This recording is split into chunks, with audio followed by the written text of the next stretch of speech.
Good afternoon sir.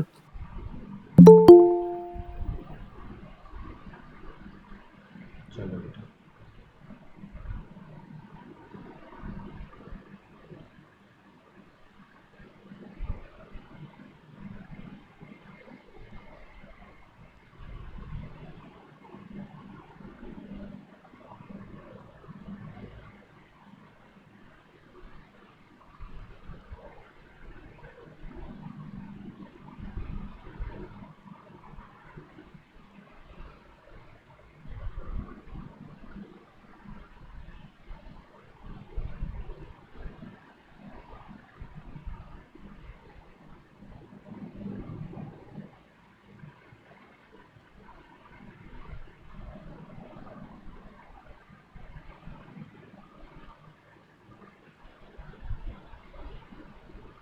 चलो बेटा शुरू करते हैं अपन। बेटा ऑर्गेनिक में अब से हम एक्चुअल चैप्टर वगैरह शुरू करेंगे। हमारा जो भी काम के चैप्टर्स वगैरह है वो हमें शुरू करने हैं, और वही हमें देखने भी है कि कौन कौन से चैप्टर्स हमारे काम के हैं या कौन कौन से चैप्टर्स हमें यूजफुल रहने वाले हैं।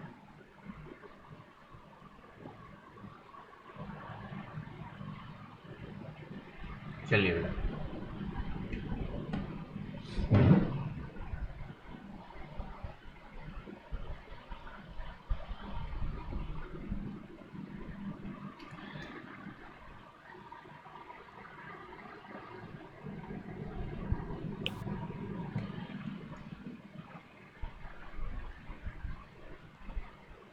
तो पहले तो खुशखबरी मिल गई होगी तुम लोगों को। सर खुशखबरी थोड़ी है कि अगस्त हाँ, सर कौन सी? स्कूल्स ओपन हो रहा है आपके। School reopening. सर वो तो मिल गई। हाँ, बहुत ही अच्छी बात है। चलो बेटा, सर वैसे बट स्कूल से तो कोई इन्फॉर्मेशन नहीं आई। अभी तक नहीं, यही तो प्लान करेंगे ना बेटा। पहले प्लान तो करें, और गवर्नमेंट से भी तो इन्फॉर्मेशन फाइनल आया है। अब उन्होंने बोल दिए स्कूल खुल सकते हैं, but they have not specified protocols like 50% strength को एक बार में बुलाना है, या क्या होनी चाहिए, स्टाफ को वैक्सीनेशन का स्टेटस क्या होना चाहिए, एंड एवरीथिंग एल्स। समझ रहे हो बात को? तो देर सर आर मेटलर्जी का टेस्ट है सर मंडे को स्कूल में। मेटलर्जी पढ़ा दी। हाँ सर। Very sir good. पुराना। पुराना मतलब? सर जो पुराने कंपाउंड्स थे ना सिर्फ उन्हीं का ही है। अच्छा अच्छा। एनीवेज बेटा, थोड़ा बेसिक बेसिक चीज पर ध्यान दे लेना, हो जाएगा, इतना कुछ नहीं है ना बेटा। हम कहाँ यस पे थे? सर। थोड़े टाइम में वैसे ऑफलाइन शुरू करेंगे, तो हम भी स्पीड थोड़ा, वैसे तो अपन सही चल रहे हैं, स्पीड की नीड ही नहीं है। तो बेटा कोई दिक्कत वाली बात नहीं, अच्छी चीज तो, but वैसे ना जल्दी थोड़ा स्पीड कम। अदर स्टेट्स ओपन कर रहे थे तो वो तो था ही, मैंने बोला था आप स्टेट को देख के स्टेट रंग बदलते हैं, तो वही बात है। एल्केन्स हेलो एरेंस कह लो, हेलोजन डेरिवेटिव सर भी को बेटा रिजल्ट चल आ रहा रहा है है। क्या हाँ, ट्वेल्थ का? आईसीएससी वाला रिजल्ट मोस्ट प्रोबेबली कल आ जाएगा। यस। सर सीबीएसई टेंथ का भी आ रहा है? सीबीएसई टेंथ भी कल आ सकता है, और सीबीएसई ट्वेल्थ अभी बेटा by the end of month आने के चांसेज है। बिल्कुल सीबीएसई टेंथ कल आ सकता है। नॉट 100%, बट आईसीएससी ने तो बोल दिया है कि कल रिजल्ट दे देंगे वो टेंथ ट्वेल्थ का। तो लेट्स सी क्या रहता है। Yes sir. चलो बेटा, काम काम की बातें करते हैं, फटाफट फटाफट आगे चलते हैं अपन, ऐसे तो टाइम लगेंगे। एनीवेज बेटा, अभी प्रॉपर गाइडलाइंस आ जाए, इट इज गुड। एनीवे अपने बड़े बच्चों के लिए तो काफ़ी अच्छा होने वाला है, फायदेमंद चीज़ है बेटा। दूसरी बात कुछ ये कह सकते हो कि राजस्थान में अपने शिक्षा मंत्री पे काफ़ी सारे आरोप लग रहे थे डोटासरा पे, कि अपने फैमिली मेंबर्स को आरएएस वगैरह में हाई मार्क्स दिलवा दिए, ये वो। तो ध्यान थोड़ा डाइवर्ट करने के लिए भी ये सब चीज़ें की गई जाती है। तो ये सब पार्ट है ना, क्या है जिसे हम कहते हैं पॉलिटिक्स का, तो डजेंट मैटर। तो बेटा पहली बात तो ध्यान से समझे, हमारे पास हेलोजन डेरिवेटिव कह लो बेटा कंपाउंड्स को, हेलो एल्केन, हेलो एरेन्स, ये कह लो। तो थोड़ी बेसिक बात को समझे सबसे पहले हम, कि ये होता क्या है, या बेटा होते किस चीज़ से है ये। तो पहली तो बात को बेटा समझना पड़ेगा हमें कि हेलो एल्केन जो होते हैं, पहली हम हेडिंग ए से शुरू करेंगे बेटा। बेटा जो बेसिक बेसिक डेफिनेशन हो मेरे साथ लिख सकते हो आप, ज़्यादा टाइम नहीं लगेगा हमें। क्योंकि जो बहुत ही बेसिक चीजें हैं, हेलो एल हेलाइल सॉरी क्या लिख रहा हूँ मैं, एल्काइल हेलाइड, सॉरी बेटा बात तो से बाहर ही नहीं निकल पाया मैं, we call these alkyl halide salt,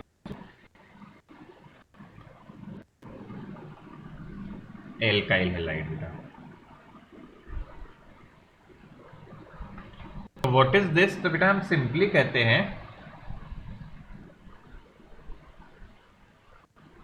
आपका एलिफेटिक हाइड्रोकार्बन होगा कोई भी, एलिफेटिक हाइड्रोकार्बन का मतलब समझते हैं क्या हम, उसमें से एक H को हटा दो और हेलोजन को जोड़ दो, तो जो कंपाउंड बनता है उसे आप कहते हैं हेलो एल्केन। ठीक है बेटा, तो इसमें से यदि हम हटा के इसमें जोड़ दे we call it halo alkane. और सिमिलरली आपका हेलो एरेन क्या होता है, we can call it aryl halide also बेटा। सो दिस इज जनरली बेटा एरोमेटिक हाइड्रोकार्बन होगा आपका, एरोमेटिक हाइड्रोकार्बन कंपाउंड होंगे उसमें से आप हाइड्रोजन को माइनस करके हेलोजन को जोड़ दो। अब दो हाइड्रोजन माइनस करो तो दो हेलोजन बेटा, तीन तो तीन, तो जो कंपाउंड बनते हैं उन्हें हम कहते हैं हेलोएरिन्स। यूजुअली बेटा एरोमेटिक हाइड्रोकार्बन के नाम पे 12th के सिलेबस में स्पेशली बेंजीन इंक्लूडेड है, तो हमें ज़्यादा टेंशन लेने की ज़रूरत होती नहीं है। एरोमेटिक कंपाउंड्स होते वैसे मैंने आपको बताया था बेटा बहुत तरह के होते हैं, केवल बेंजीन क्लास ही नहीं होती है, बट हमारे सिलेबस में मेजरली बेंजीन इंक्लूडेड है, तो हमें ज़्यादा परेशानी नहीं होगी। तो बताओ कोई डेफिनेशन पूछे तो हम बना पाएंगे सिंगल लाइन से। देखो बेटा मैं थोड़ा ऑर्गेनिक इस वे में चलेगी, चार्ट डायग्राम्स इस तरह से ज़्यादा लूँगा, तो थ्योरी पे बहुत ज़्यादा नहीं लिखाऊंगा मैं आपको, क्योंकि उसमें टाइम भी बहुत जाता है, और हम कोशिश करें उन चार्ट डायग्राम से खुद थ्योरेटिकल पॉइंट्स बना पाए पॉसिबल, और एक बार बुक की रीडिंग लगा लोगे तो वो साथ में आ जाएगा बेटा, और ऐसे क्या फायदा भी मिलता है। तो फॉर एग्जाम्पल कोई मुझे पूछे what are haloalkanes, let say, वैसे कोई पूछेगा नहीं बट पूछे तो मैं कह सकता हूँ haloalkanes are formed by removal of hydrogen from aliphatic hydrocarbon and by addition of halogen in place of hydrogen. और हम कह सकते हैं बेटा addition of halogen in place of hydrogen in any aliphatic hydrocarbon forms the haloalkane. तो जैसा मर्जी हो वैसे हम डेफिनेशन फॉर्म कर सकते हैं with the help of this line. बात समझ आ रही है बेटू इतनी? बहुत बेसिक सा यस सर। पॉइंट है, बिल्कुल बेसिक। देखो हर चीज बेटा, एक तो होता है रट्टा मारने की डेफिनेशन लिखवाया जाए, मुझे नहीं लगता जरूरत है, इससे अपन इजीली बना सकते हैं। तो व्हाट इज हेलो एल्केन, मेरे ख्याल से आप इजीली आंसर कर दोगे। What is hello sorry hello arene या अराइल हेलाइड, हम इजीली बेटा आंसर कर सकते हैं। ठीक है, चलिए बेटा आगे बढ़ते हैं हम। बेटा आपको एक छोटी सी चीज बताता हूँ, हालांकि मैं इस पे ज्यादा डिस्कशन नहीं करूंगा। हर एक चैप्टर का ऑर्गेनिक के, स्पेशली बेटा ऑर्गेनिक कोई भी चैप्टर है तो उस चैप्टर बेटा, अब आईसीएसई की बुक्स में मुझे पता नहीं, सीबीएसई की बुक्स में आप देखोगे तो थोड़ा सा इंट्रोडक्शन आता है पहले पेज पे, वो इंट्रोडक्शन हेडिंग नहीं होती, बट वो इंट्रोडक्शन लिखा होता है बेटा, मतलब हेडिंग इंट्रोडक्शन नहीं होती, बट थोड़ा सा कंपाउंड्स के बारे में इंट्रो होता है शुरू में। ठीक है, किसी भी ऑर्गेनिक चैप्टर पे बेटा वो इंट्रोडक्शन आपको अच्छे से पढ़ना है, बस पढ़ना है अच्छे से, और कुछ इंपॉर्टेंट पॉइंट्स को वहां से निकालना है। उसमें कुछ ऐसा कुछ समझने का नहीं है बेटा, यूज क्या होता है कंपाउंड्स का, कंपाउंड क्या होता है, ये दो तीन चीजें दी होती है, तो वो एक बार थोड़ा सा देखना है। क्यों? क्योंकि मैं आपको एक क्वेश्चन बताता हूँ बेटा, जो जेई ने भी पूछा था और सीबीएसई ने भी पूछा हुआ है एनसीईआरटी की उस इंट्रोडक्शन की लाइन से इस चैप्टर का, तो वो मैं आपको बता देता हूँ। जेई ने पूछा था बेटा, ऐसा क्वेश्चन आया था, मैं क्वेश्चन के फॉर्म में लिखवा देता हूँ तुम्हें, विच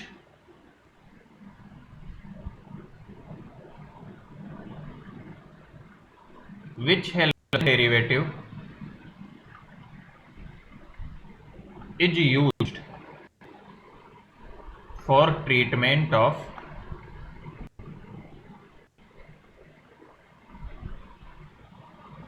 टाइफॉइड फीवर। तो बेटा ये क्वेश्चन बोर्ड ने भी पास्ट में पूछा हुआ है और शायद पिछले साल में ही जेई के एक पेपर में आया था, मेंस के वन ऑफ द अटेम्प्ट्स में। तो ये थोड़ा स्ट्रेंज हो जाता है ऐसा क्वेश्चन बेटा जब इंट्रोडक्शन से उठ के आ जाता है। तो आप जस्ट एक मतलब थोड़ा सा आइडिया रखना है अपने को। तो बेटा इसका आंसर क्या होता है? इसका आंसर अकॉर्डिंग टू बुक जो दिया हुआ है, कंपाउंड का नाम बहुत ही अजीब सा है, क्लोरेमफेनिकोल। सर ये याद कैसे रहेगा बेटा? याद कैसे रहेगा? वो तो अजीब याद करना पड़ता है। मेरी बात को समझ पा रहे हैं हम बच्चे? तो ये हर चैप्टर का बेटा एक हमें प्रॉपर वो बनाना है कि हम इंट्रोडक्शन को, जो भी फर्स्ट पेज होता है चैप्टर का, उसे छोड़े ना, उसे एक बार पढ़ ले। क्योंकि नॉट इवन सीबीएसई, जेई ने बेटा, आपको ताज्जुब होगा जान के, इस बार भी जेई ने अटेम्प्ट में एक क्वेश्चन इंट्रोडक्शन से पूछा है, जो मैं आगे चैप्टर आएगा उसमें आपको और बताऊंगा। तो वहां पे क्वेश्चन आ रहा है तो हमारे ऑब्जेक्टिव में क्वेश्चन आने की बहुत प्रोबेबिलिटी है कि सिमिलर क्वेश्चन हमारे ऑब्जेक्टिव में भी आ जाए। बात समझ आ गई? Yes sir. यस ठीक है। सर। एक जैसे बेटा देखो, अब मैं क्या, पहले मैं भी नहीं बताता था, बट मैं इंट्रोडक्शन से आजकल कुछ कुछ चीजें बताने लग गया। थायरोक्सिन हार्मोन किससे, किसके, थायरोक्सिन हार्मोन हमें किससे मिलता है वैसे? Thyroid thyroid gland. ग्लैंड। हाँ, और वैसे बेटा कौन इसकी हेल्प करता है हमें बाहर से? जैसे कौन सा सब्सटेंस है ऐसा? आयोडीन बेटा, आयोडीन होता है थायरोक्सिन में, है ना?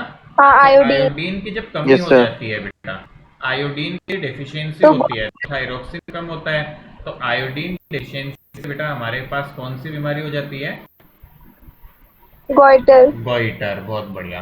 तो अब देखो इस पे भी क्वेश्चन उठ सकता है। अब ये तो वो सर चीजें हिली हैं एरिया जो, में ज्यादा होती है। हाँ, तो बेटा ये ऐसी चीजें हैं जो मतलब अब बायो के बच्चों को खैर याद होगा, बट स्टिल केमिस्ट्री में यदि ऐसा क्वेश्चन आता है तो डिफिकल्टी हो जाती है। Are you getting it? तो ये इंट्रोडक्शन को एक बार रीड आउट कर यस लेना सर। बेटा, हम, है ना, एक बार जस्ट रीडिंग लगाना।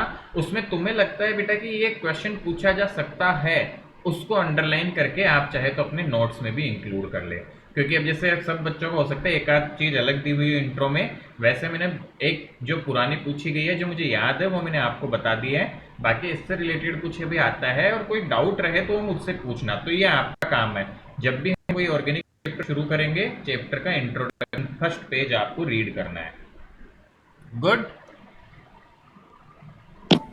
आगे बढ़े यस बेटा। सर। लिख लिया हमने, ये साथ के साथ लिखते जाओ, देखो बेसिक बेसिक चीज तो।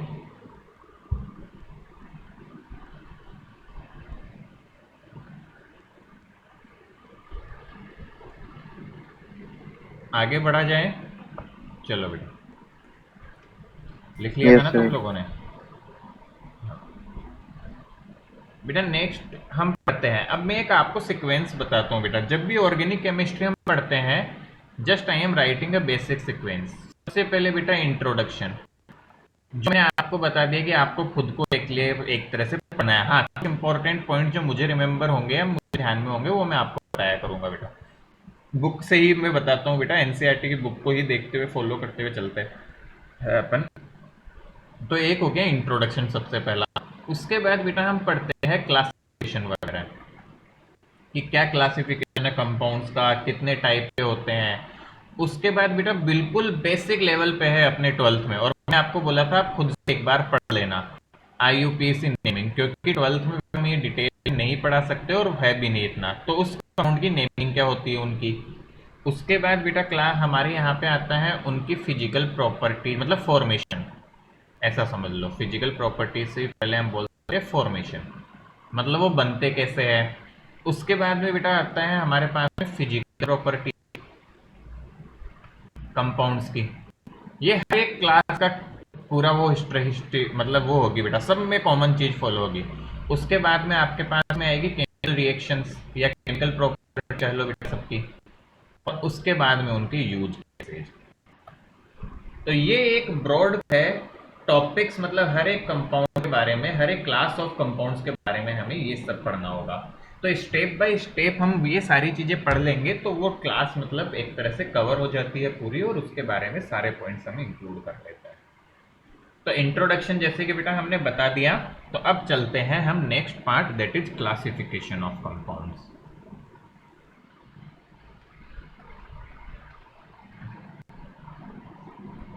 बेटा क्लासिफिकेशन में हम देखें तो सबसे पहला आता है on the basis of number of hydrogen halogen atom का।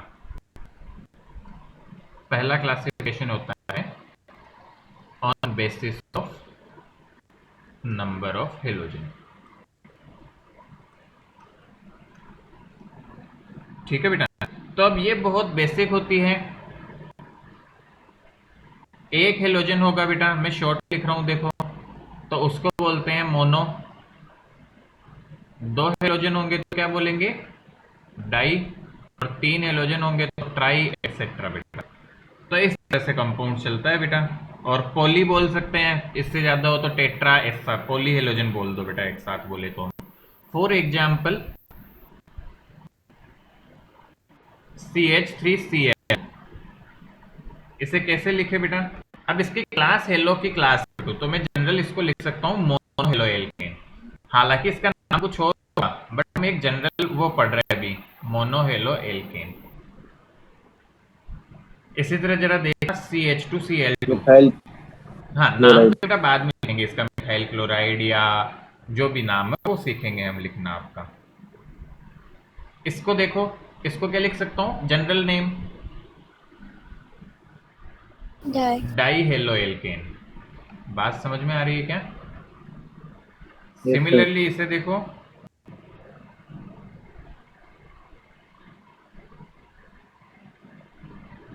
मान लो ऐसा कोई कंपाउंड बना दें हम, CH2X CHX CH2X। तो कितने हेलोजन इस कंपाउंड में, 3। तो हम बोल सकते हैं ट्राई हेलो एल्केन जनरल। बाकी नाम बेटा सीखेंगे हम क्या क्या होगा।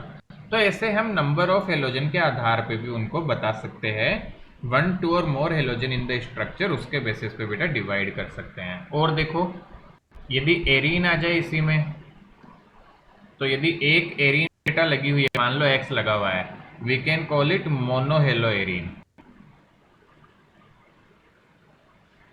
इसी तरह मान लो एक बेंजीन रिंग में 2 हेलोजन जोड़ दो बेटा, तो इसको बोल सकते हैं डाई हेलो एरीन। मेरे ख्याल से समझ आ गया होगा, आगे बताने की नीड नहीं होगी। तो मोनो, ड्राई, ट्राई कैसे होंगे यस पता सर। चल गया होगा कि क्या बेसिस होता है इनका। बहुत बेसिक सी चीज है बेटा, कुछ भी नहीं है इसमें।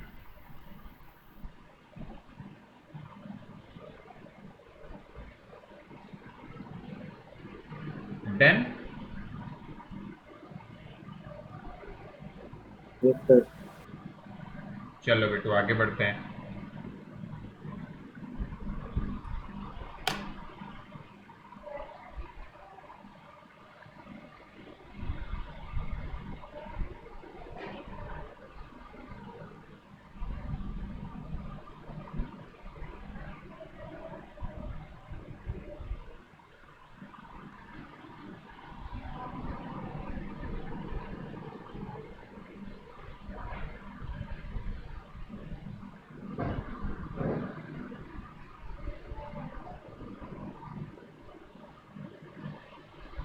चलो बेटा देखो,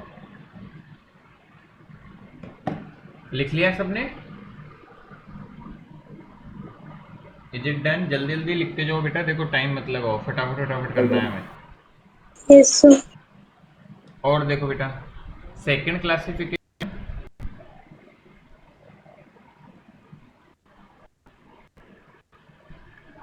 compound containing sp3 carbon halogen bond. ऐसे कंपाउंड जिनमें sp3 का कार्बन हेलोजन का बॉन्ड आता है बेटा। ठीक है, तो बेटा इसमें देखो, इसमें काफी सारे क्लासिफिकेशन जो आते हैं sp3 कार्बन हेलोजन बॉन्ड में। तो यहाँ पे हमारे पास में सबसे पहला क्लास, या पहले इसके भी सब टाइप्स है बेटा। तो सबसे पहला क्लास को हम बोलते हैं, चाहे तो हम एल्काइल हैलाइड बोल दें, जो हमारा चैप्टर का पार्ट भी है, या हेलो एरेन बोल दें। तो इसमें बेटा कार्बन और हाइड्रोजन का sp3 बॉन्ड होता है। अब इसकी भी सब कैटेगरी होती है, कैसे अब खुद से बताना बेटा। इसमें सब कैटेगरी होती है प्राइमरी, सेकेंडरी, टर्शरी एटसेट्रा। तो तुम्हें खुद को पता होगा बेटा, मैं ये ऑर्गेनिक के बेसिक में ही सिखा चुका। देखे बताना कि ये कैसा है, मैं एक एग्जाम्पल बना रहा हूं, आर सी आर डैश, ठीक है, आर डैश नहीं, पहले मैं प्राइमरी का ही बनाता हूँ ताकि लाइन से ही चले अपन। तो H H X। अब बताओ इस कंपाउंड में हेलोजन किस टाइप का हुआ, याद करो क्या रूल सिखाया था बेटा, जिस जो कार्बन का टाइप होता है वही क्या हेलोजन का टाइप होता है। Yes sir. Organic chemistry first lecture, remember. तो बेटा इस कार्बन का टाइप प्राइमरी, तो इस हेलोजन का भी टाइप प्राइमरी, तो यस प्राइमरी। सर। इसी तरह देखो, मान लो ऐसा कुछ कंपाउंड बना दे, आर आर आर डैश, ये आर क्या है बेटा, कोई भी कार्बन ग्रुप हो सकता है, एच एक्स। तो यहाँ पे हेलोजन किस टाइप का हो गया, सिंस कार्बन दो कार्बन ग्रुप से जुड़ा हुआ है तो सेकेंडरी हेलोजन हो जाएगा। इसी तरह बेटा R C R dash R double dash X, यहाँ पे ये टर्शियरी हो जाएगा। आगे बात समझ में क्या सबको।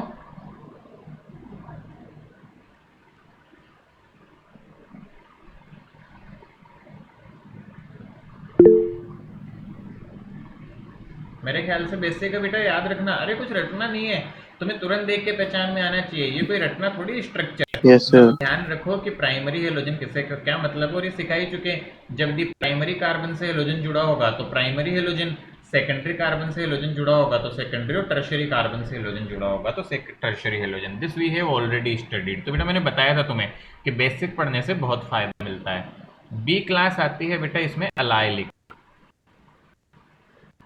Allylic halide. अलाइलिक हेलाइड क्या होते हैं बेटा, सबसे पहले एक बेसिक चीज समझा रहा हूं, कभी भी बेटा बेसिक, बिल्कुल बेसिक चीज समझते हैं, हेलोजन से रिलेटेड बात नहीं बता रहा, और ये सब चैप्टर में लागू होगा जो बेसिक चीज सिखा रहा हूं। बेटा सी डबल बॉन्ड सी कभी भी बना हुआ हो तो उसके आगे जब कार्बन होता है, सी डबल बॉन्ड सी के नेक्स्ट जो कार्बन होते हैं, जैसे ये चाहे कह लो चाहे ये कह लो, इस कार्बन को बोला जाता है allylic carbon, allylic carbon. Similarly this carbon is also allylic carbon. मतलब क्या समझे, मैं यहां लिख भी देता हूं, carbon next to double bonded carbon, double bonded carbon, उसको बोला जाता है बेटा अलाइलिक कार्बन। क्या मेरी बात समझ में आई क्या। अब ये हर चैप्टर का काम खत्म, मैं एक बार से कहूंगा, सब चैप्टर में सेम ही चीज होती है हर जगह। Is that clear.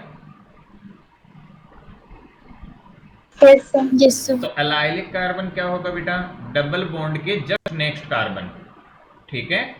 तो अलाइलिक हेलाइड क्या हो जाएगा, if halogen is present on allylic carbon, करना नहीं है, सबके लिए होता है ये valid, allylic carbon, then we call it allylic halide. अब आगे जाके बेटा आएगा अलाइलिक हाइड्रोक्साइड, तो अलाइलिक हाइड्रोक्साइड क्या हो जाएगा, जब OH प्रेजेंट हो अलाइलिक कार्बन पे। मेरी बात को समझ रहे हो क्या। तो कुछ भी अलाइलिक बोले वो चीज अलाइलिक कार्बन पे होनी चाहिए। तो तुम्हें ये समझ आ गया अलाइलिक कार्बन किसे कहते हैं। तो बेटा कोई भी किसी भी कंपाउंड की अलाइलिक कैटेगरी दे दो, क्या हम उसको समझ पाएंगे कि अलाइलिक कार्बन से उसको जोड़ दिया गया है। गेटिंग इट क्या। Yes sir. फॉर एग्जाम्पल देखो जरा, मान लो इस तरह से कुछ है, ये डबल बॉन्ड था, इस अगले कार्बन से मैंने X जोड़ दिया यहाँ पे, ये जो अगला कार्बन है अपना, इस पे अपन ने X जोड़ दिया बेटा ऐसे। तो ये जो हो जाएगा, ये हो जाएगा अपना अलाइलिक हेलाइड बेटा। जहां ये अलाइलिक कार्बन है, देखो यहाँ पे जो कार्बन है, सिंस मैंने ऐसा बनाया है ये, तो ये कार्बन होगा अलाइलिक कार्बन।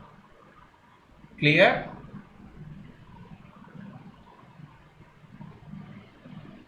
Yes sir. तो लिखो बेटा जल्दी से। Yes sir. सी देखो ऑर्गेनिक अच्छी है, ऑर्गेनिक के कॉन्सेप्ट सीखोगे तो अच्छा लगेगा, रटने की भी इतनी जरूरत नहीं पड़ती है। बच्चे क्या करते हैं, एलाइलिक हैलाइड को अलग से रट्टा मारेंगे एलाइलिक हैलाइड की डेफिनेशन को, और फिर आने वाले टाइम पे एलाइलिक हाइड्रोक्साइड आएगा तो उससे वो अलग से रटेंगे, एलाइलिक अमाइड आएगा तो उसको अलग से रखेंगे, एलाइलिक अमीन आएगा तो उसको अलग से रटेंगे, बिना काम ही क्यों। एक चीज याद कर लो, एलाइलिक कार्बन क्या होता है, उस पर जोड़ते जाओ जिसको जोड़ना है, वो वैसा एलाइलिक होता जाएगा। गुड, आगे बढ़े हम।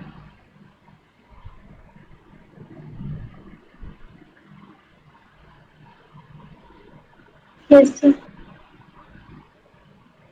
चलो बेटा, अब देखो ये याद करते जाना साथ साथ ही, जैसे जैसे हम ऑर्गेनिक पढ़ते चले। थर्ड कैटेगरी बेटा इसमें आती है बेंजाइलिक हैलाइड।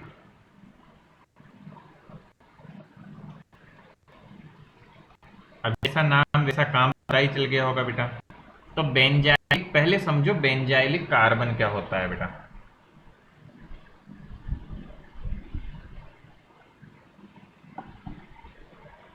तो बेटा बेंजाइलिक हैलाइड हम किससे कह रहे हैं, पहले बेंजाइलिक कार्बन समझिए इसके लिए। अब फिर से मैं बेसिक बता रहा हूँ, this is not directly related to the chapter. Benzylic carbon समझो बेटा सभी। What is benzylic carbon? Benzene ring होती है बेटा, ऐसे बेंजीन रिंग होगी आपकी, उस बेंजीन रिंग पे यदि हमारा कोई कार्बन प्रेजेंट हो यहाँ, मतलब बेंजीन रिंग के बाहर में कोई कार्बन प्रेजेंट हो, तो इस कार्बन को बोला जाता है बेंजाइलिक कार्बन। बोलो क्या बात समझ आएगी? तो अब बताओ बेंजाइलिक हैलाइड क्या हो जाएंगे? सिस कार्बन के साथ हाइड्रोजन गलत। बस, when halogen is present on benzylic carbon, we call it benzylic halide। अब बताओ अलग से क्या रखना। देखो बना लेते हैं एक यस सर। एग्जाम्पल, कोई भी एग्जाम्पल बना दो, क्या फर्क पड़ता है। ये बेंजीन रिंग बनाई हमने, CH2X, लो ये बेंजाइलिक हैलाइड हो गया। बताओ और।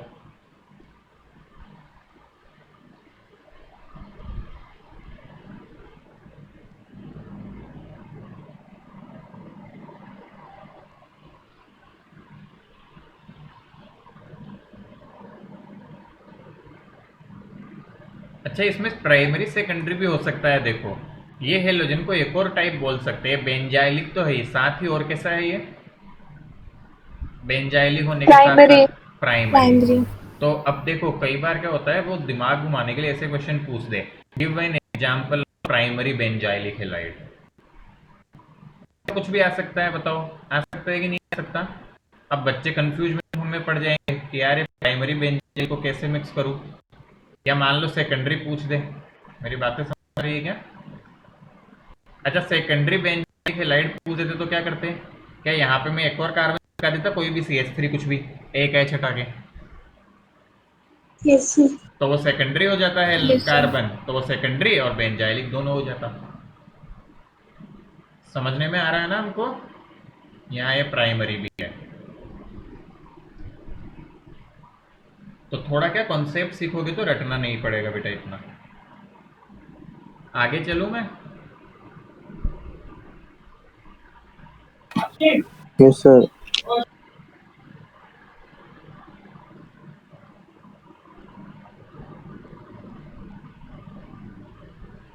चलिए बेटा बहुत ही अच्छी बात है।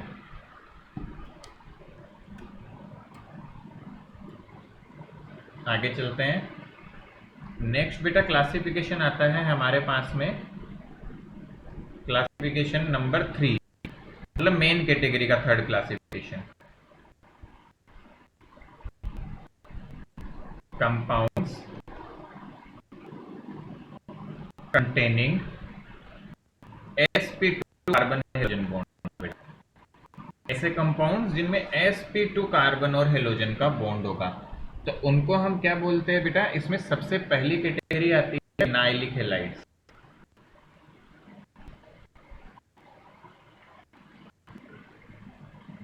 विनाइलिक हैलाइड्स, ठीक है बेटा। तो अब फिर से मैं बेसिक बताऊंगा, तो बेसिक पे अपन देखेंगे बेटा विनाइलिक कार्बन क्या होता है। मैं बेटा ये चीजें इसलिए बता रहा हूँ, अगले चैप्टर्स में मैं ज्यादा टाइम नहीं लगाऊंगा इन पे, मैं बस हेडिंग लिखूंगा विनाइलिक विनाइलिक हाइड्रोक्साइड, विनाइलिक अमीन, समझ जाओगे कि क्या मतलब है उसका। तो पहले समझो विनाइलिक कार्बन क्या होता है। व्हाट विनाइलिक कार्बन, बेटा यहाँ पे हम ध्यान से समझे what is vinylic carbon.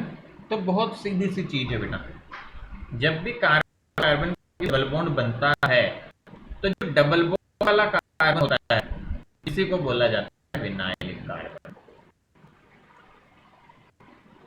This is vinylic carbon, similarly this is also vinylic carbon. तो बेटा ये भी विनाइलिक होगा ना, बट मैं इसको लिख नहीं रहूंगा कि ये भी विनाइलिक कार्बन है। तो what is vinylic carbon, double bonded carbon, double bonded carbon. अच्छा कार्बन के साथ, किसी और के साथ नहीं, डबल बॉन्डेड कार्बन। तो वो समझ जाओगे मेरे ख्याल से, इतना दिक्कत नहीं होती है बेटा ना। Double bonded carbon is vinylic carbon. तो बेटा विनाइलिक हेलोजन क्या हो जाएगा, तो विनाइलिक हेलोजन हो जाएगा बेटा double bonded halogen with halogen. बेटा यहाँ पे हम डायरेक्ट ऐसे भी लिख सकते हैं, when halogen is added to sp2 hybridized carbon atom, sp2 hybridized carbon atom of a carbon carbon double bond. अब देखो प्रॉपर लैंग्वेज में फिर ऐसे लिखते हैं, बट मेरे ख्याल से समझ आना चाहिए वो, of a carbon carbon double bond. तो उसको बोलते हैं विनाइलिक हेलोजन, कि जब हेलोजन किससे अटैच्ड हो, ये sp2 hybridized carbon atom of a carbon carbon double bond. तो कार्बन कार्बन जब डबल बॉन्ड बनाता है तो डबल बॉन्ड बनाने वाले कार्बन विनाइलिक कार्बन बोलते हैं। इन शॉर्ट हम ये भी कह सकते हैं कि विनाइलिक कार्बन पे जो हेलोजन होता है उसको विनाइलिक हेलोजन बोला जाता है।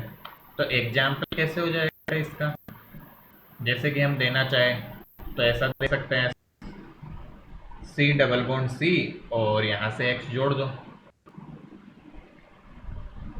तो हो गया विनाइलिक कार्बन। जा रहा है दिमाग में। अच्छा इसको हम वो बनाए तो इसका नॉर्मल रिप्रेजेंटेशन ये हो जाएगा बेटा इसका। अब मैंने बॉन्ड लाइन बना दिया है ना। Yes sir. गुड, अंडरस्टूड बेटा। Yes sir.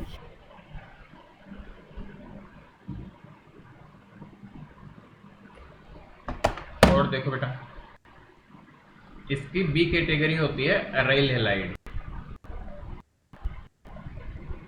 तो अराइल हेलाइड के लिए फिर से बेटा बेसिक पे चलते हैं। बेसिक क्या है, अराइल कार्बन, ठीक है। तो अराइल कार्बन किसे बोलते हैं बेटा, कन atom of aromatic ring.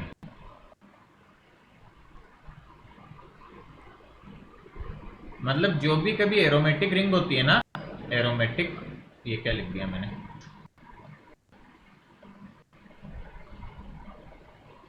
Sorry, carbon atom of aromatic ring.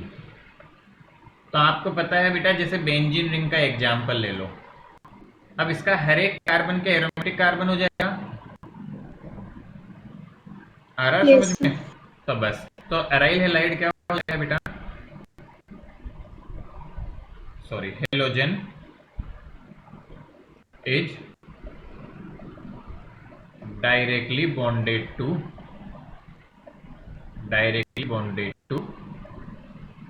sp2 hybridized carbon of aromatic. मतलब इनडायरेक्टली बेटा एरोमेटिक अरिल कार्बन से जुड़ा हो, sp2 hybridized carbon of aromatic ring,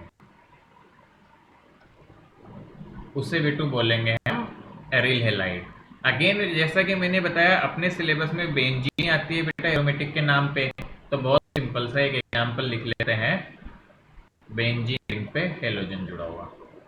so this is aryl halide, जो हमें इस चैप्टर में पढ़ना है।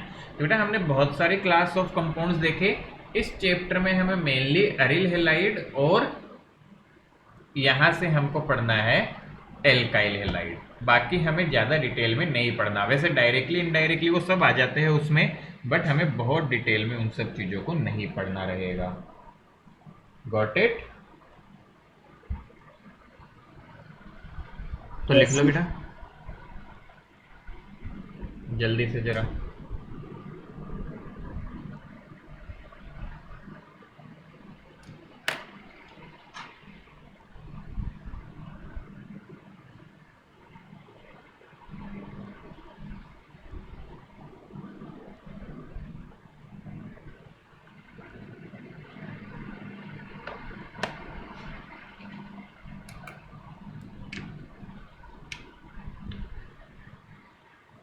डन।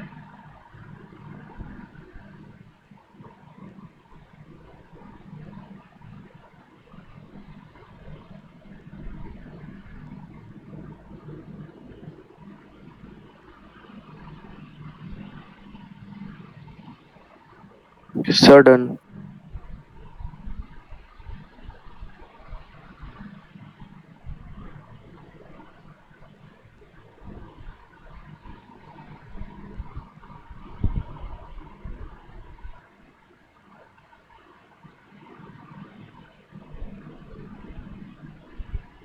चलो देखो बेटा,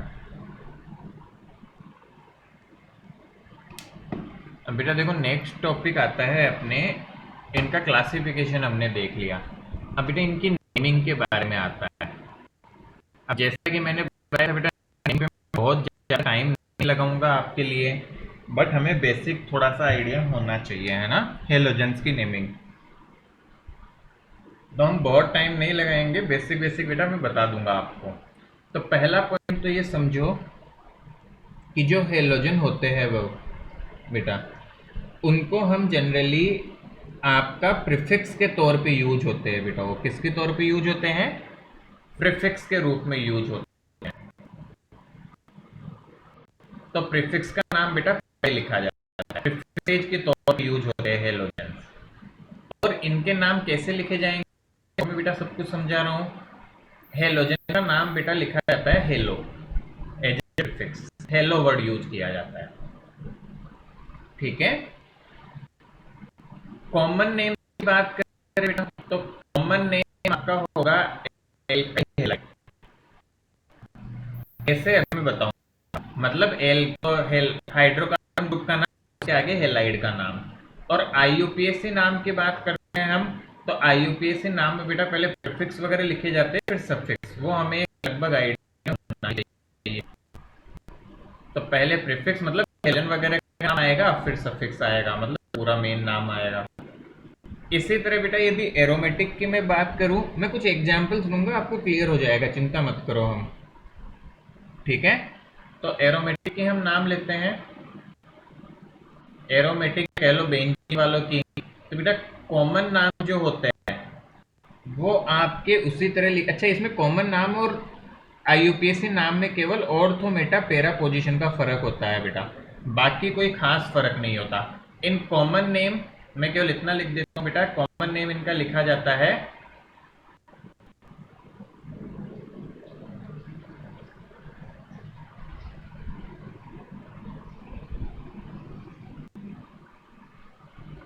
हेलो बेंजीन, और आईयूपीएसी भी इसी तरह लिखा जाता है। बट खास बात क्या होती है, यहाँ ortho Meta para is use. अच्छा, कॉमन नेम का कोई स्टैंडर्ड फॉर्मूला नहीं होता, मैं शॉर्टकट सिखा रहा हूँ जो 90% जगह लग जाएगा।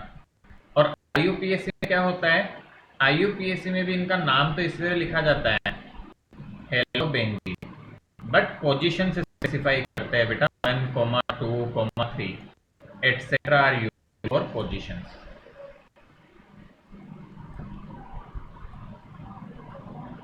फॉर एग्जाम्पल मैं कुछ एग्जाम्पल लूंगा, देखते हैं हम समझ पाते हैं या नहीं बेटा।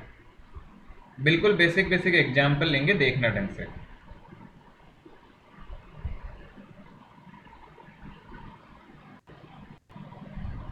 क्या IUPAC नेम रटना है? नहीं। क्या कॉमन नेम रटने होंगे? बिल्कुल नहीं रटना। C3CH2 CH2Cl। क्या नाम करे बताओ इसका? पहले तो कॉमन नेम देखो जरा, वैसे याद नहीं करने हैं, मैं IUPAC ही सजेस्ट करता हूँ, IUPAC आना चाहिए, कॉमन नेम रटना नहीं है किसी को भी।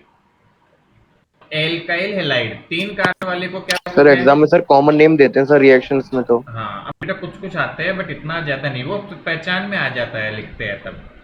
बट कुछ जो फेमस या जरूरी होंगे वो तो हमें याद करने ही होंगे बेटा बुक्स में, जैसे क्वेश्चन है वगैरह उनके। 1 2 3 बताओ कितना, क्या बोलते हैं 3 कार्बन वाले को? प्रोपेन टर्टेन प्रोपेन वगैरह बोलते प्रोपेन। हैं, तो प्रोपेन की जगह हो जाएगा प्रोपाइल। तो सॉरी, प्रोपाइल क्लोराइड। देखो हो गया ये। IUPAC क्या होगा बेटा? IUPAC में पहले हेलो लिखा जाता है, तो क्लोरोप्रोपेन। पोजीशन चाहे तो 1 लिख सकते हैं हम, क्योंकि सर जहां से पोजीशन भी। होगा वहीं पे हम मेंशन कर सकते हैं। 1 1 तो लिखे ना लिखे क्लोरोप्रोपेन। बेटा चल जाता है, तो 1 वैसे ना भी लिखे तो फाइन है। इसी तरह देखो, जैसे मैं ये बताऊं, CH3 अब बेटा इसका कॉमन नेम हम लिखे Cl, तो उससे लिखा जाता है आइसोप्रोपाइल क्लोराइड, क्योंकि इस ग्रुप को आइसोप्रोपाइल बोलते हैं। अब ये थोड़ा कंफ्यूजिंग होता है कि आइसो ये कब था, तो वो थोड़ा सा बेटा हमें ध्यान ही रखना होता है, क्योंकि प्रॉक्सी कॉमन नेम का कोई स्टैंडर्ड नहीं होता फिक्स ऐसा, बट IUPAC का है। देखो कैसे, 1 2 3, तो क्या लिखो IUPAC name? 2 chloro 2 chloro propane. Propane. वही कॉमन प्रोपेन, तो प्रोपेन ही होता है बेटा IUPAC में, तो पोजीशन हमने लिखी थी। आइसोप्रोपाइल तो उसमें यस लिखा सर। जाता है।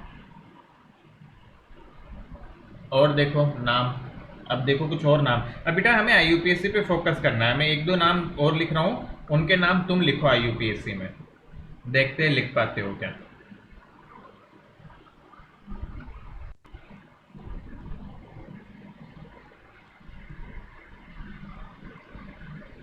CH3, नंबरिंग वगैरह ढंग से करना दिमाग लगा के।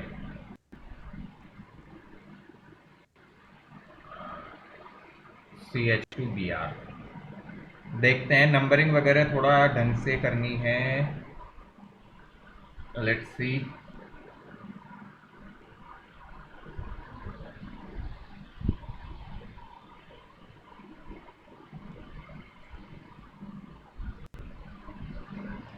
और देखो बेटा,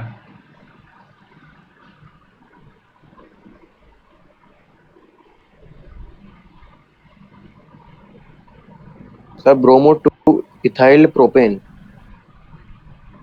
हाँ बेटा दिमाग लगाना पड़ेगा थोड़ा सा, साइड ग्रुप्स भी तो होंगे प्रीफिक्स से, जिनको भी तो लिखना पड़ेगा। इनका नाम करो देखे।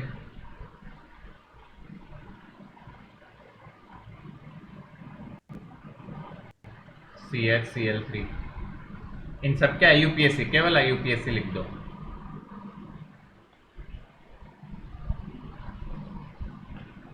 थोड़ा बहुत धुंधला बेटा सर नहीं याद है तो 1 प्लीज, ब्रोमो 2,2 डायमिथाइल प्रोपेन। थोड़ा सा 11th का बेटा स्टडी करना पड़ेगा आपको, क्योंकि सी हम पूरा IUPAC बेटा एक बार कोर्स यदि फिनिश हो जाएगा तो मैं एक बार टाइम हमें इतना बचेगा तो मैं करवा दूंगा, बट हम 2 क्लास बेटा फिर से IUPAC के लिए नहीं लगा सकते बीच में,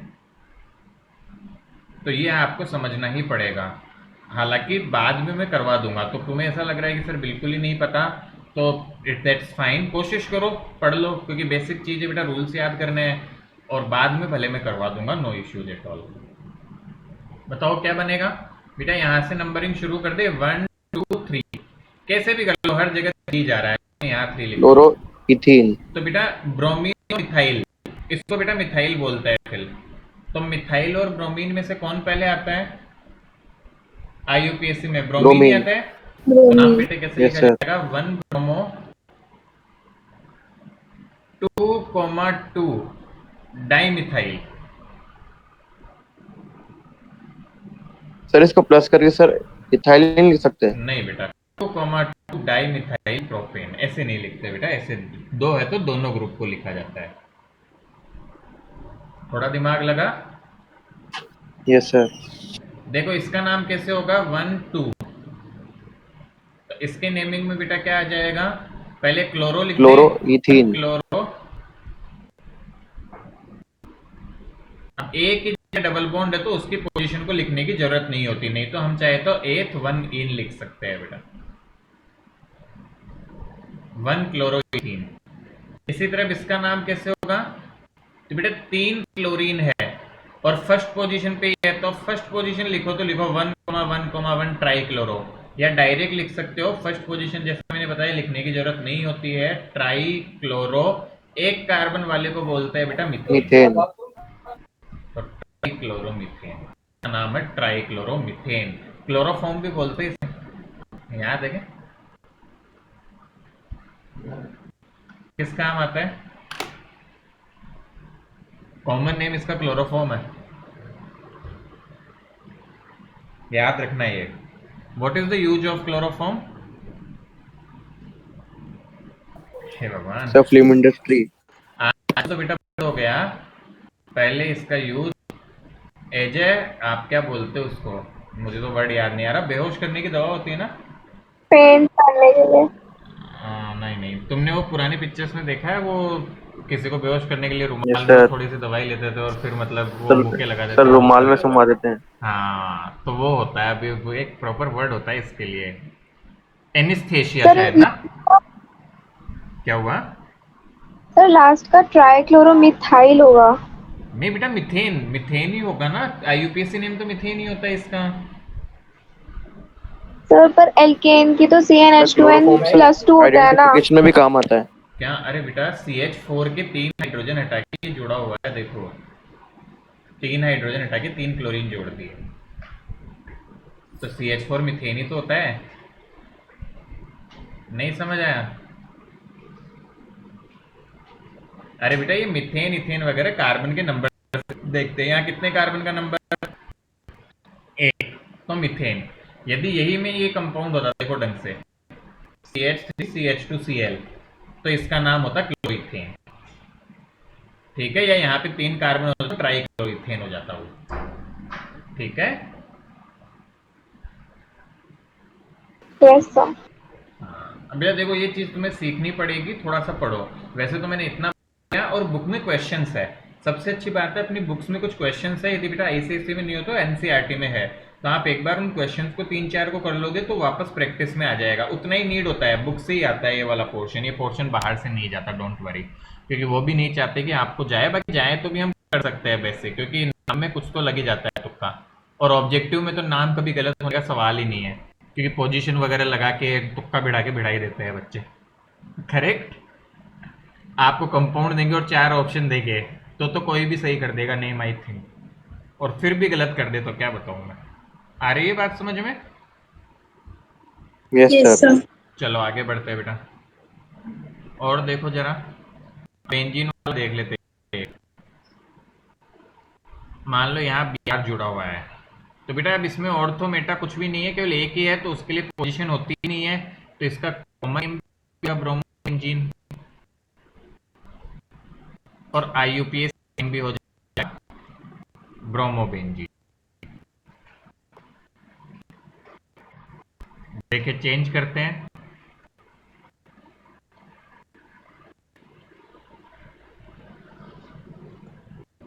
मान लो ऐसा था बेटा, तो क्या बोलूंगा, ये Br बेटा, ये Br लो चाहिए एक दूसरे के रेस्पेक्ट में ऑर्थो है, तो कॉमन नेम हो जाएगा ऑर्थो डाइब्रोमोबेंजीन, सॉरी, हाँ ठीक है, ये क्या हो गया, ऑर्थो डाइब्रोमोबेंजीन, तो ये कॉमन नेम अजीब होते हैं, आईयूपीएसी क्या लिखो बताओ, 1,2 1,2 ब्रोमोबेंजीन। डाई ब्रोमो, बेटा डाई तो यहाँ भी है,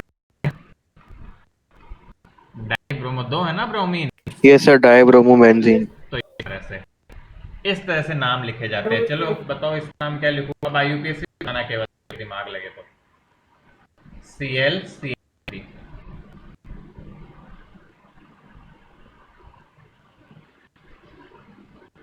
1,3 What? One 1 chloro chloro 3 methyl benzene. 3 1 methyl chloro 3 methyl benzene. बढ़िया, Benzene. बहुत बढ़िया। मेरे ख्याल से समझ आ गया कैसे लिखेंगे। Yes sir. तो ये बस है। अब डिटेल तो बेटा देखो, पूरा फुल डिटेल तो मैंने बता भी नहीं सकता, और वो टाइम टेकिंग चीज़ है, 2 से 3 लेक्चर वाला चीज़ है, तो वो बाद में हमें मौका मिलेगा तो बताएंगे। बाकी अब क्या करना है, इससे रिलेटेड क्वेश्चन आंसर्स खत्म करो अपनी बुक में। बेटा इस पे क्वेश्चंस मिलेंगे आपको, पीछे भी मिलेंगे एक्सरसाइज में, और शुरू में इन टेक्स्ट वगैरह हो गया, एग्जाम्पल्स मिलेंगे बुक में, तो उनको आप फिनिश ऑफ कर लो। तो उससे क्या प्रैक्टिस हो जाएगी एक बार, तो मेरे ख्याल से दिक्कत ही नहीं आएगी हमें। Good.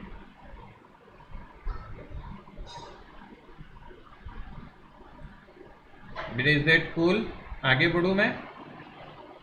Yes, sir. Yes sir. चलिए बेटा, तो ये मेरे ख्याल से बेसिक पे बातें समझ में आ गई होगी कि कौन सा क्या चल रहा है। चलो देखो बेटा, नेक्स्ट अब चलते हैं हम। नेक्स्ट हेडिंग है हमारी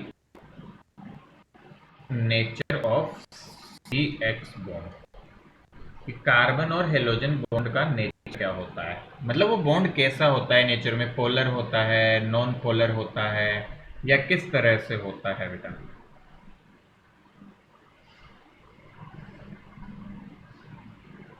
चलो देखते हैं। तो बेटा एक छोटी सी बात समझो, कार्बन और हेलोजन जब होते हैं, electronegativity of halogen is greater than electronegativity of carbon.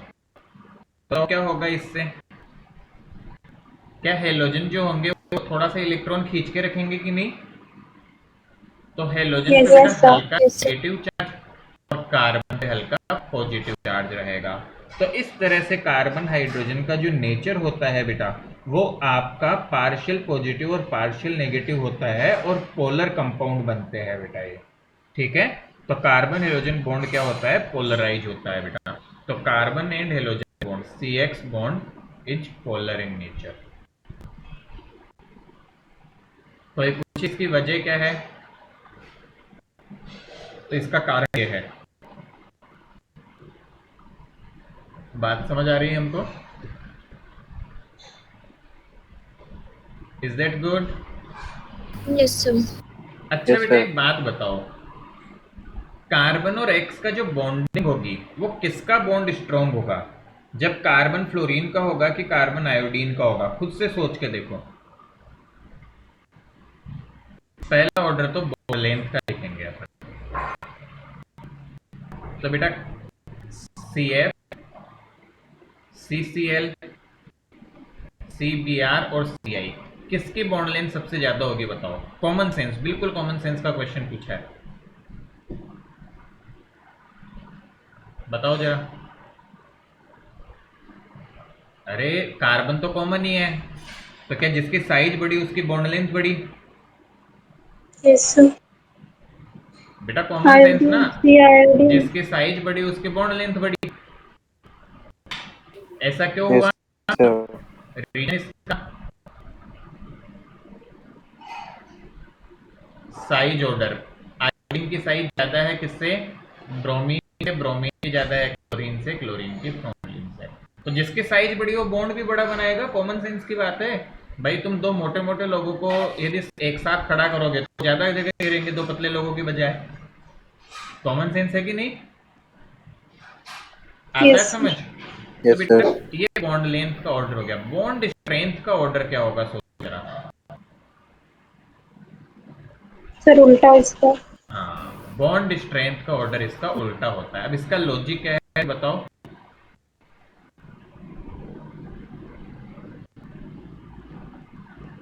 बेटा जितना ज्यादा बॉन्ड लेंथ है ब्रेक करना इजी है, या ऐसे समझ लो कि बॉन्ड सर लेंथ, पॉजिटिव या चार्ज बेटा से इलेक्ट्रॉन सर दूर रहते हैं ना, बिल्कुल ऐसा कह इसलिए। लो, या दूसरी बात होती है बेटा कि बड़ी साइज होती है तो उतनी अच्छी बॉन्डिंग नहीं होती है। बात समझ में आ रही है हमको? एटॉमिक रेडियस सर बड़ी होती है तो सर तोड़ना आसान होता है। हाँ, तो एक्चुअल में ये कह लो, चाहे हम ये कह सकते हैं बेटा, as size increase bond increase. Bond जो होती है बेटा वो डिक्रीज करती है, साइज बढ़ती है। तो इस वजह से आपकी साइज ज़्यादा थी तो बॉन्ड स्ट्रेंथ कम थी, वहाँ पे बड़ा सा, वही कॉमन सी बात समझो बेटा, नेचर पे भी लागू होती है ये चीज़ें। एक बहुत मोटा और एक बहुत छोटा सा इंसान में उतनी अच्छी बॉन्डिंग नहीं होती है। हाँ, बट दो छोटे छोटे सिमिलर से लोग होते हैं ना इंसान, उनमें थोड़ी अच्छी बॉन्डिंग होती है। तो ये तरह से भी लॉजिक लागू होता है। हाँ, एक्सेप्शन सब जगह होते हैं, बट ऐसे बेसिक बेसिक लॉजिक बेटा सब जगह लग जाता है।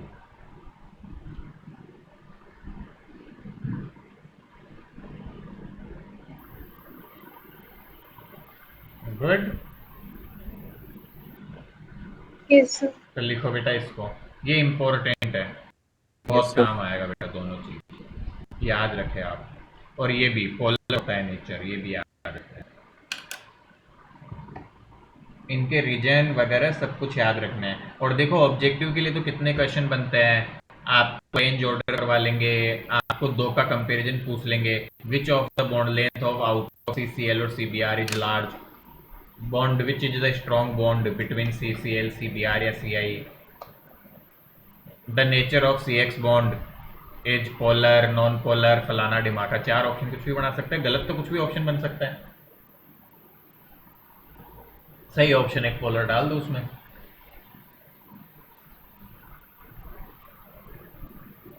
सर फर्स्ट बोर्ड एग्जाम में सर, और ये नहीं सर पूरी आएगी क्या?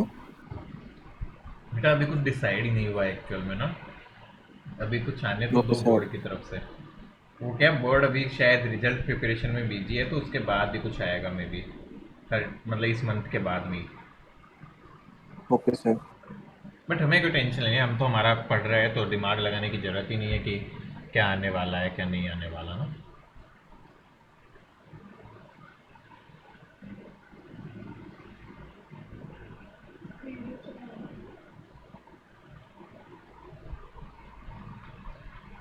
Sir done. Done. Yes sir. चलिए बेटा, मेरे ख्याल से याद रह जाएगा, बेसिक सी चीज़ है बहुत ही, कोई टेंशन वाली तो चीज़ है नहीं इसमें तो कि कुछ भी न, मतलब नहीं याद रहने जैसा। ये ना काम ही।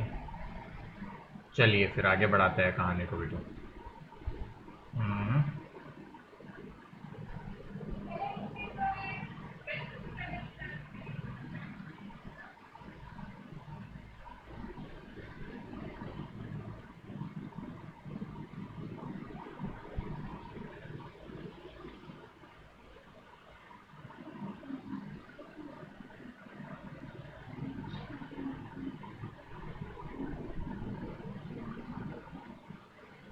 चलो बेटा देखो, ओह माय गॉड,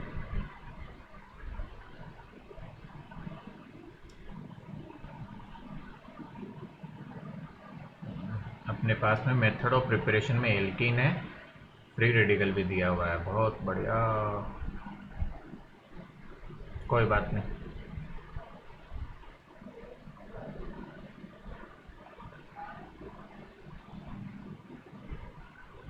चलिए बेटा, अब नेक्स्ट चीज आ गई। अब देखो जैसा मैंने बताया था, हमने क्या क्या कवर कर लिया, टेंशन मत करो, ऐसा मत सोचो तो खत्म ही होने आया, ऐसा कुछ नहीं है, we have covered all these things. अब हम चलेंगे फॉर्मेशन फिर प्रॉपर्टीज। मेन टाइम ये लेती है बेटा केमिकल प्रॉपर्टीज, आपकी फॉर्मेशन और केमिकल प्रॉपर्टीज ज़्यादा टाइम लेती है। इतना समझ आ गया हमको, आगे बढ़ूँ मैं? बेसिक बेसिक चीज़ें की है अभी तक तो, आई होप। कहाँ पे गया? हाँ ठीक है, आवाज़ आ रही है आई होप मेरी सबको बेटा। Yes yes sir. सर। तो अब बेटा आती है हमारी methods of preparation. Methods of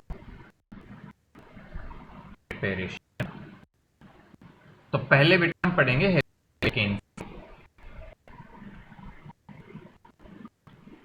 फिर हेलो एरीन्स के पढ़ेंगे। तो दोनों को ऐसे 1 बाय 1 करके देखेंगे, एक साथ नहीं, पहले एक मेथड फिर दूसरे को प्रिपरेशन का, ऐसा करके पढ़ेंगे, ठीक है? तो सबसे पहला बिट्टू, इसमें सबसे ज़्यादा प्रिपरेशन इनकी होती है एल्कोहल।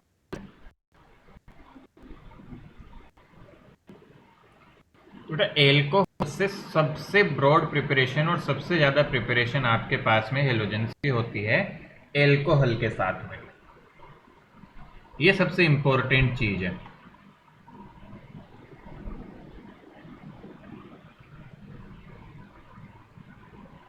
तो देखे बेटा,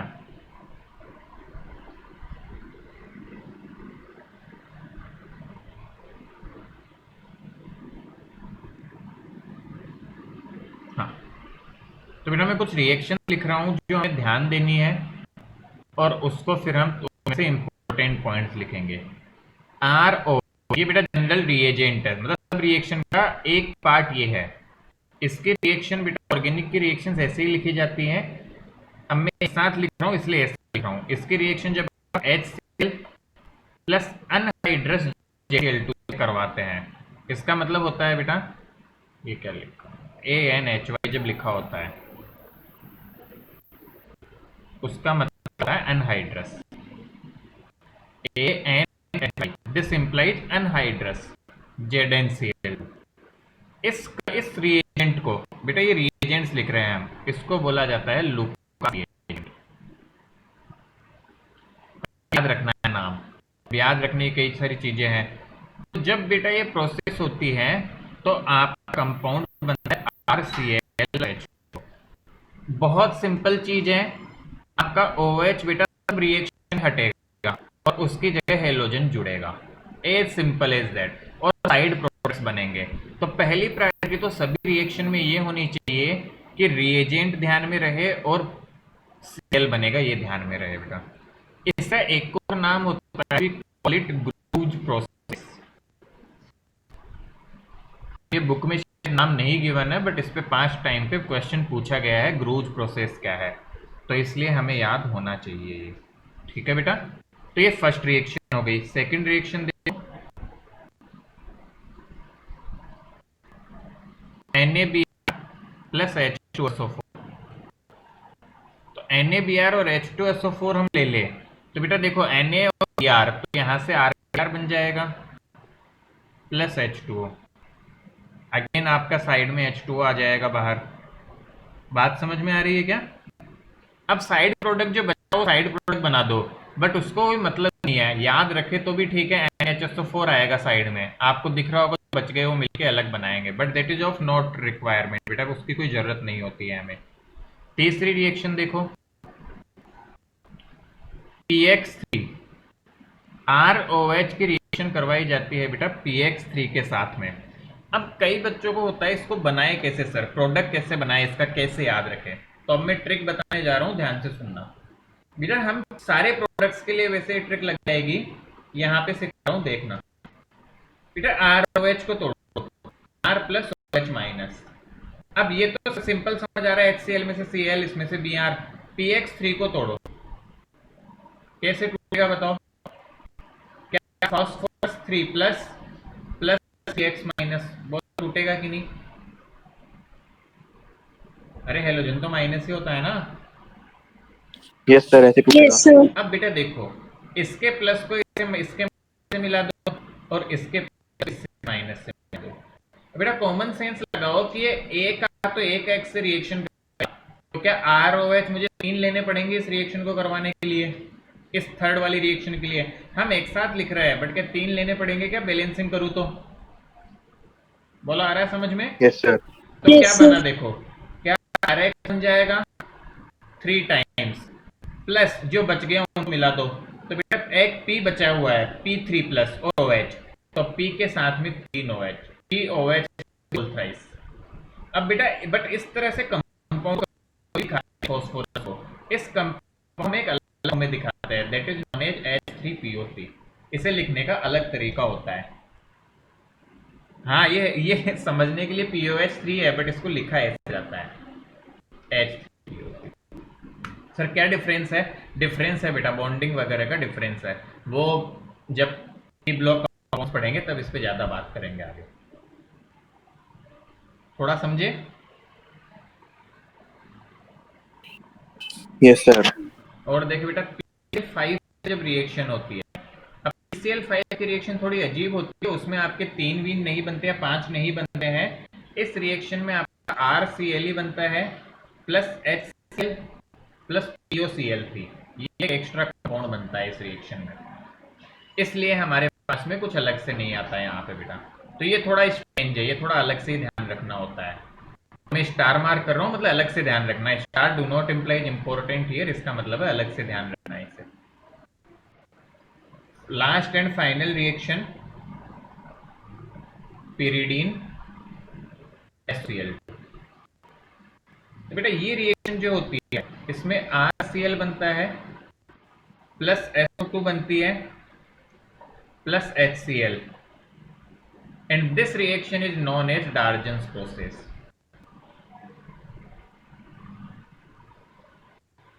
वेरी वेरी, दोनों इंपॉर्टेंट को सिंपल IIT लिख के दिखा रहा हूं, and this fifth process is very important. सीधा नाम से पूछा जाता है what is Groves process, what is Darzens process या डार्जन्स मेथड। इतना समझ आ रहा है क्या? Yes sir. अब देखो आपके सामने 5 रिएक्शन है, मेरे ख्याल से फर्स्ट, सेकंड और थर्ड तो याद करना बहुत आसान है, मतलब रटना भी नहीं है, तुम्हें पता है क्या होगा। फोर्थ और फिफ्थ थोड़ा सा अजीब है, हल्का सा, कि याद रखना में थोड़ा डिफिकल्टी हमें हो सकती है थोड़ी सी, बाकी है नहीं ऐसा कुछ। अब बेटा सर एक बार सेकंड वापस बता दो।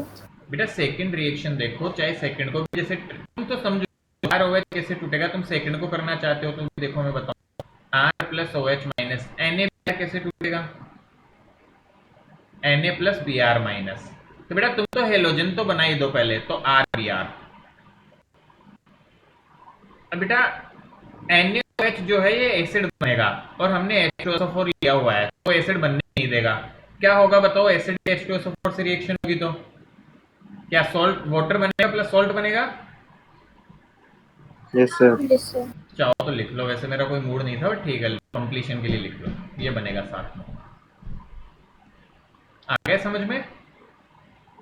अरे हर जगह हेलोजन तो बनाना ही है, R के साथ हेलोजन तो आएगा ही आएगा। अब सोचो बाकी क्या निकलेगा, तुम्हें याद रहे तो ठीक है, बाकी क्या जाएगा, नहीं रहे तो भी चलता है। अनटिल अनलेस वो स्पेसिफिक नहीं पूछते हैं कोई मतलब नहीं होता है, बाकी क्या जाएगा। गुड, तो लिख लिया हम सब ने। बेटा देखो ऑर्गेनिक में रिएक्शंस तो याद करनी पड़ेगी, these are standard reactions, you will have to remember. मैंने ट्रिक्स कही गई, जहां जहां ट्रिक्स लग सकती है याद रखने के लिए वो बता दी है, कि जैसे यहाँ लग जाएगी HCl, H plus Cl minus में तोड़ो वो बन जाएगा RClH2O। इसी तरह यहाँ लग गई, यहाँ गई, अब यहाँ नहीं लगेगी तो मैंने नहीं बताया तुम्हें कि यहाँ कोई ट्रिक लगेगी।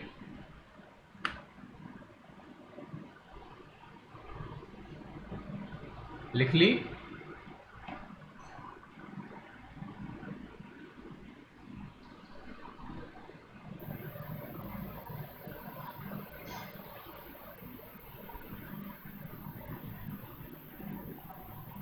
हाँ ना, आगे चले हम।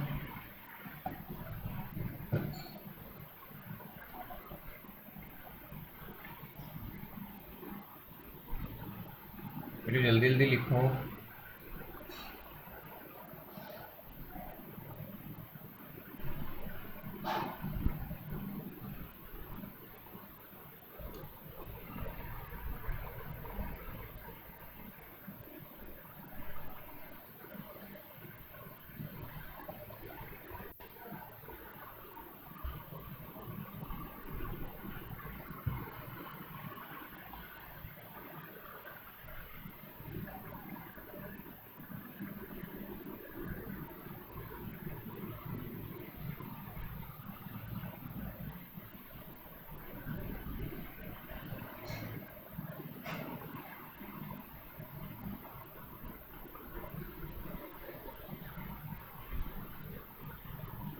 चलो बेटा देखो आगे बढ़ता हूँ मैं, लिख लिया ना?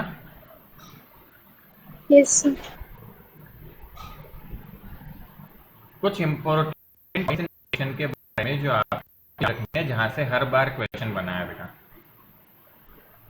तो पहली बात तो आपसे क्वेश्चन पूछा जाता है why ZnCl2 is used in Groove's process.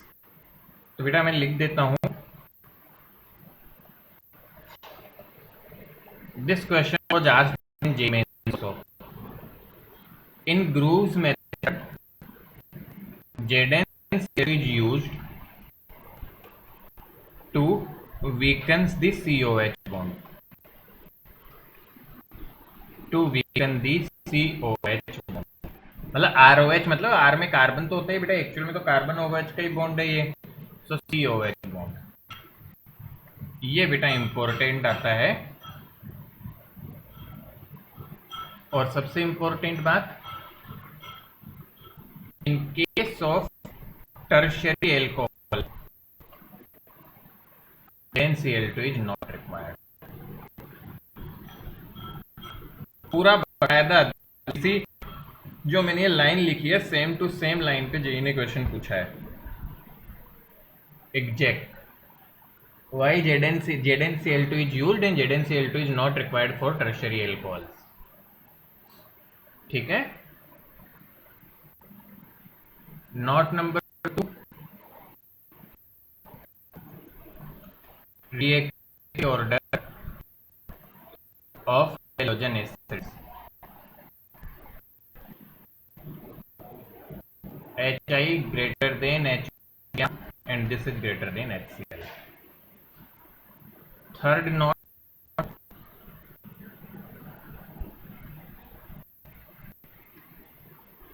Dines method is best method for preparing alkyl halides from alcohol। तो जो पॉइंट्स लिखा है वो बिल्कुल जुबान पे होने चाहिए। From alcohols since both byproducts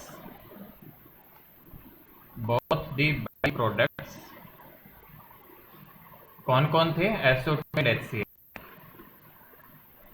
are gaseous and escape easily। तो बेटा इजीली को रिमूव किया जा सकता है बहुत आसानी से। तो ये सबसे बेस्ट मेथड होता है हमारे लिए बनाने के लिए।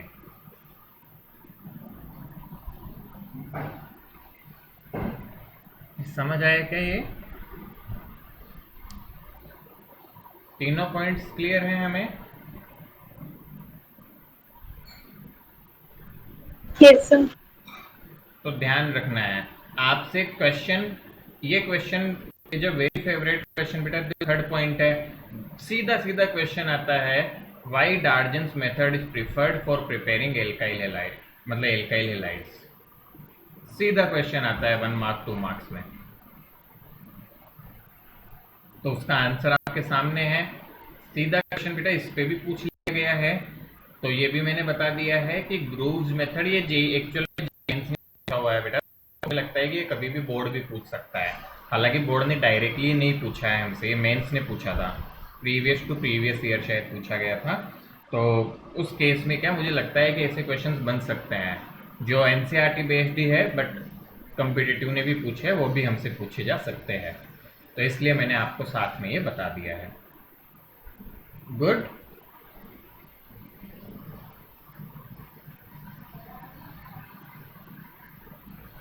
कोई प्रॉब्लम? No sir. चलो बेटा देखो,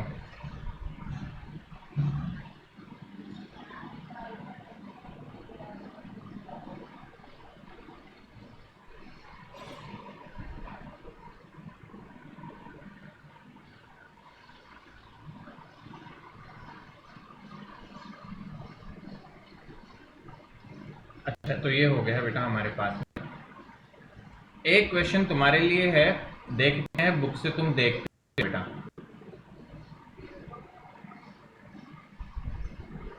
Above methods are not applicable for preparation of aryl halide।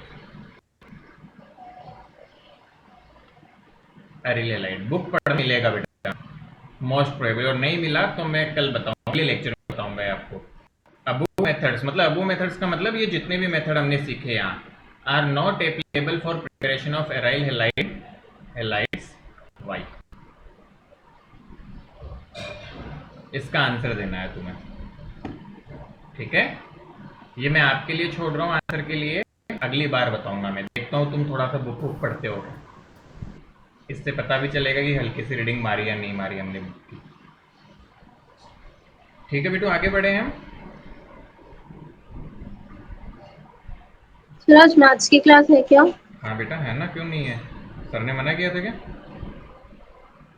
नहीं सर, कल भी थी ना इसलिए। हाँ नहीं, वो तो टाइम टेबल में ही रहा बेटा। मैथ्स के बीच में क्लासेज थोड़ा सा वो हो गया था ना, एक वीक की क्लास पहले नहीं हुई थी, फिर सर का लैपटॉप मतलब वो हो गया था, सर पहले बीमार हुए थे, फिर लैपटॉप जाने से भी एक दो दिन की क्लास मिस हो गई थी, तो थोड़ा पीछे चल रहा है मैथ्स में, तो हल्का रिकवरी के लिए ज़्यादा क्लासेज लिए बेटा। देखो वो तो हमें पता है कि कब ज़्यादा कब कम, तुम तो पढ़ाई पे ध्यान दिया करो।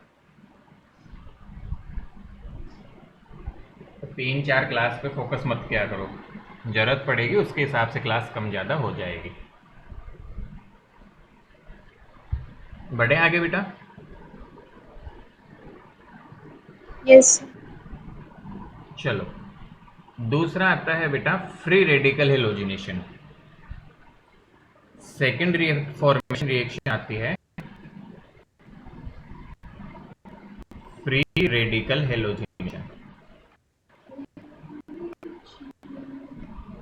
बेटा फ्री रेडिकल हेलोजिनेशन तुम्हें पता होगा क्या होता है, पुरानी क्लास में पढ़ा, नहीं भी पढ़ा तो इट्स फाइन। हम बेसिक ध्यान रखें बेटा, फ्री रेडिकल मैकेनिज्म से होता है। अब mechanism is not the part of grade 12 बेटा, 12th में आपसे नहीं पूछते, ये मैकेनिज्म 11th में होता है फ्री रेडिकल का। तो हमसे 12th में मैकेनिज्म कोई नहीं पूछता, तो हमें बेसिक रिएक्शन पे फोकस करना है बेटा। बेसिक रिएक्शन क्या होती है, मैं एग्जांपल से ही बताऊंगा। लेटर से CH है, उसकी रिएक्शन करवाई बेटा आपने Ca2, ऐसे भी दिखाते हैं H न्यू, इसका मतलब लाइट की प्रेजेंस में। तो बेटा ये रिएक्शन जो होती है वो लाइट की प्रेजेंस में आपकी होती है जनरली, ठीक है। तो ऐसी रिएक्शंस को हम कैसे करें, यहाँ पे बेटा आपको मिक्सचर ऑफ प्रोडक्ट मिलते हैं फ्री रेडिकल हेलोजिनेशन में। यदि ये एक्सेस में है बेटा, लिख रहा हूं यदि यहाँ एक्सेस, यदि ये एक्सेस में है तो इस रिएक्शन को रोकना पॉसिबल नहीं होता और आपके मल्टीपल कंपाउंड्स बनते हैं। फॉर एग्जांपल एक हटाया, एक हाइड्रोजन हटा, सब तरह के कंपाउंड मिलते हैं। जब तक हेलोजन हाइड्रोजन रहेगा रिएक्शन होती रहेगी। यदि एक्सेस में कंपाउंड्स है तो you get all the types of chloro derivative या हेलोजन डेरिवेटिव बेटा। तो ये बहुत खतरनाक मेथड है, बट इसमें क्या मिक्सचर ऑफ प्रोडक्ट मिलता है, ये मेथड उतना यूजफुल नहीं होता है। तो आपसे भी पूछे रेडिकल हेलोजिनेशन को प्रेफर नहीं किया जाता, why, we get mixture of products. तो दिस मेथड बेटा इसको याद रखना बहुत आसान है, तुम्हें कभी भी दें, यदि एक्सेस बोल दिया जाए, नहीं भी बोले, नहीं बोलता एक्सेस, तो भी हमें मल्टीपल प्रोडक्ट्स पे ध्यान देना है कि मल्टीपल प्रोडक्ट बन सकते हैं। So this method is not preferred get mixture products.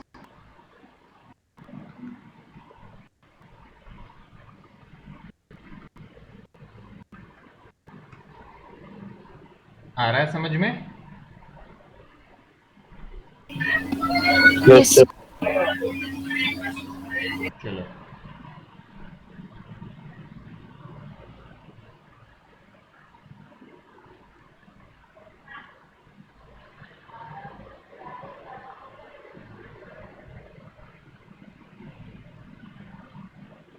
Next देखो बेटा, लिख लिया हमने ये।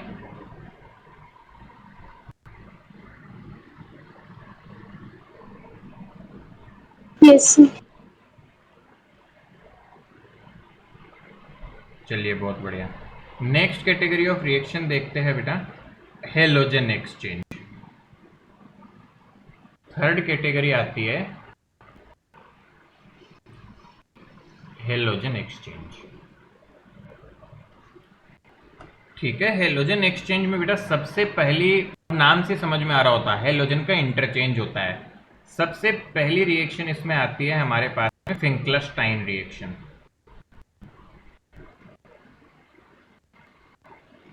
बेटा एसी रिएक्शंस को देखो नेम रिएक्शन बोला जाता है। आपने सुना ऑर्गेनिक में नेम रिएक्शंस आती है।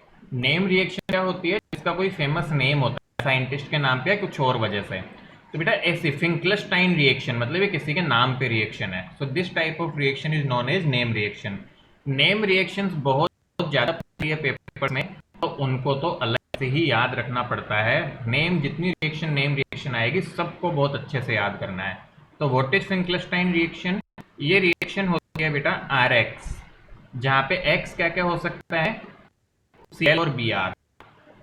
इससे हमें आयोडीन बनाना है यदि, तो हम NaI लेते हैं और साथ में बेटा सॉल्वेंट लिया जाता है एसीटोन। तो अब देखो इंटरचेंज होंगे हेलोजन, तो बताओ क्या बनेगा? हम तुम खुद कर सकते हो। क्या यहाँ का X हट के I हो जाएगा प्लस Yes, sir. बोलो, आसान है याद रखना। तो आयोडीन जोड़ने के लिए जो रिएक्शन Yes, होती sir. है दिस इज फिंकलस्टाइन रिएक्शन बेटा। तो इसको फिंकलस्टाइन रिएक्शन बोलते हैं। एक रिएक्शन और बताऊंगा, फिर हम आज की क्लास को एंड करेंगे। The next reaction that is very important is the Swarts reaction. फिर इसके बाद एक और रिएक्शन मुझे बतानी है, बट वो तीसरी रिएक्शन हम नेक्स्ट क्लास में देखेंगे बेटा। तो स्वार्ट्ज रिएक्शन क्या काम बेटा? Finkelstein reaction is used to form halo iodo product बेटा, है ना? क्या बोलते हैं? एल्काइल आयोडाइड, है ना? एल्काइल आयोडाइड बनाने में काम आती है बेटा ये। और ये रिएक्शन ये काम एल्काइल फ्लोराइड बनाने में। स्पेसिफिक यूज होते हैं बेटा नेम रिएक्शंस के। फॉर एग्जांपल जैसे कि हम देखें RBr, इसकी रिएक्शन हम करवाते हैं किसके साथ में? स्वार्ट्ज रिएक्शन में प्लस AgF। तो यहां पे क्या बन जाएगा? RF plus AgBr। तो इस तरह से रिएक्शन होती है। तो यहाँ पे बेटा ये जो AgF है इसकी जगह हम और कंपाउंड्स ले सकते हैं। क्या क्या ले सकते हैं?